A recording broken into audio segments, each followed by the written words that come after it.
Hi అండి. YouTube ప్రేక్షకులకి నమస్కారము. మరుగుమందు ఏ విధంగా పెట్టాలి, ఈ మరుగుమందు వల్ల ఉపయోగాలేంటి అని దాని గురించి తెలుసుకుందాము. ఈ మరుగుమందుని మేము 2 రకాలుగా తయారు చేస్తాము. ఇక్కడ కనబడేది పౌడర్ అండి. దీన్ని మనం అన్నంలో కానీ, కర్రీస్లో కానీ, జ్యూస్లో కానీ, కూల్ డ్రింక్స్లో కానీ కలిపిస్తాము. ఈ మరుగుమందు ఎవరినైనా సరే మన వశపరుచుకోవచ్చండి. ఈ మరుగుమందుని ఈ విధంగా తీసుకొని ఇక్కడ కనబడేది మనం మూత్రం అండి. ఇందులో ఇలా కలిపేయాలండి. కలిపేసి కొన్ని గంటలు నానబెడితే చాలు.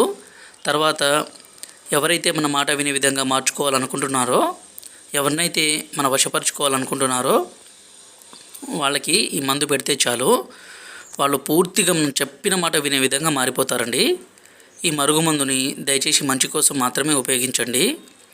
భర్త భార్య మాట వినకున్నా, భార్య భర్త మాట వినకున్నా, అలాగే ప్రేమికుల మధ్య సమస్య ఉండి అత్తాకోడల మధ్య సమస్య ఉంటే ఈ మందుని వాళ్ళ మీద మనం పెడితే చాలండి.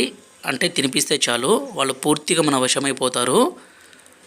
ఈ మరుగుమందు వల్ల ఎలాంటి చిన్నపాటి సైడ్ ఎఫెక్ట్స్ కానీ, ఎలాంటి చిన్నపాటి అనారోగ్య సమస్యలు కానీ ఉండవు. ఎందుకంటే స్వయంగా మా తండాలో మేమే తయారు చేస్తాం కాబట్టి ఇది చాలా పవర్ఫుల్ కలిగిన మరుగుమందు అండి. ఇది గురువుగారి నెంబరు డిస్ప్లే మీద ఇచ్చామండి. ఈ నెంబర్కి ఫోన్ చేయగలరు.